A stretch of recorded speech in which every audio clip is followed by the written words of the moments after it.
Baby बाजी की बहुएं ड्रामे की अगली किस्त में आप देखेंगे कि आशी को पहला क्लू तो मिल चुका है इसके बाप का, जो वो जेल में बैठा अपनी बेटी के लिए इसके नाम के पर्स बना बना कर मार्केट में भेज रहा है।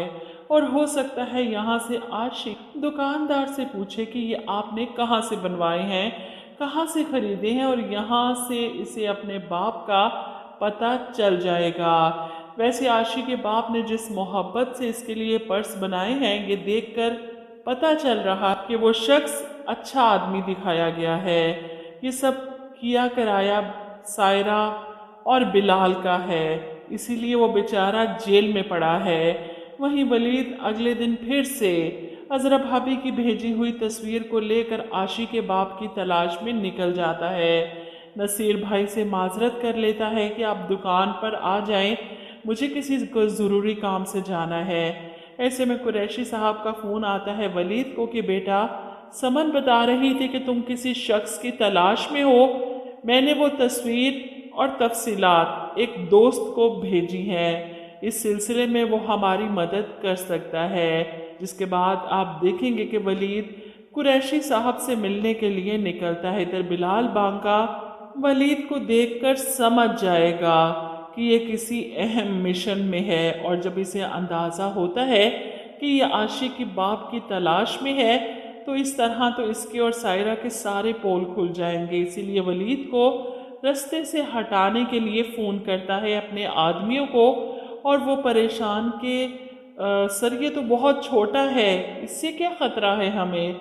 जिस पर बिलाल बांका कहता है, अरे छोटा है तो क्या हुआ, उड़ा दो इसे। और बिलाल बांके ने जो कोशिश की वलीद को रास्ते से हटाने की, इसकी किस्मत अच्छी थी कि कुरैशी साहब से बात कर रहा था जब सामने से तेज़ रफ्तार गाड़ी आती है इसे कुचलने के लिए, और कुरैशी साहब अपने दामाद को बचा लेते हैं, लेकिन इनका एक्सीडेंट हो जाता है। वलीद फौरन इन्हें लेकर हॉस्पिटल पहुंचता है। वहीं समन और शहनाज दोनों परेशान। अजरा को भी खबर मिल जाती है, वो भी दुखी हो जाती है कि अल्लाह रहम करे हमारे हालों पर, हम तो पहले ही इतने सताए हुए हैं, इन मुसीबतों ने तो रास्ता ही देख लिया है हमारा।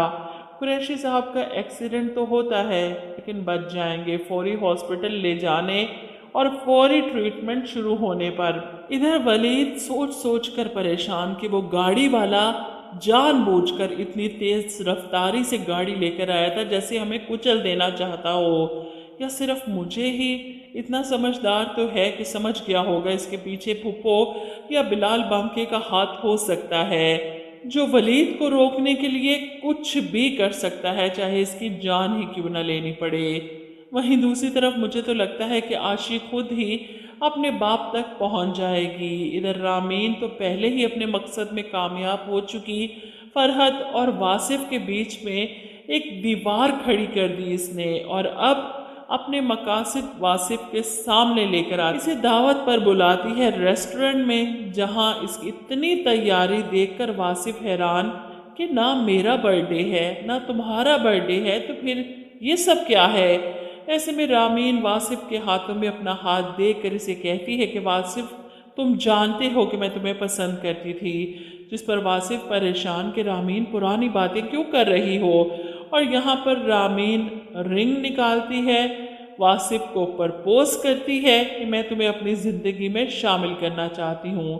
सब कुछ उलट हो गया ना, ये सब कुछ तो लड़का करता है किसी लड़की को प्रपोज करने के लिए, ड्रामे में तो हर चीज़ उलट दिखा दी। रामीन ने वासिफ का हाथ पकड़ा, मोहब्बत का इजहार किया, रिंग निकाली और इसे प्रपोज कर दिया। देखकर काफ़ी हैरत हुई। अब वासिफ के मान जाने पर इसके हाथ में रिंग भी पहना दे, यही कमी रह गई है।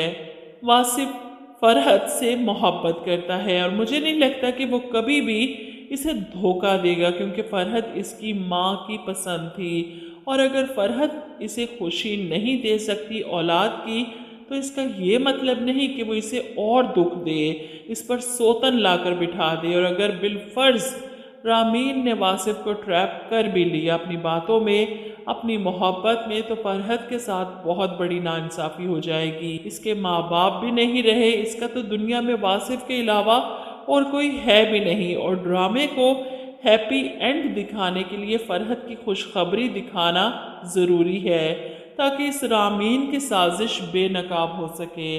आप लोग क्या कहते हैं इस बारे में? कमेंट करके अपनी राय ज़रूर दीजिएगा।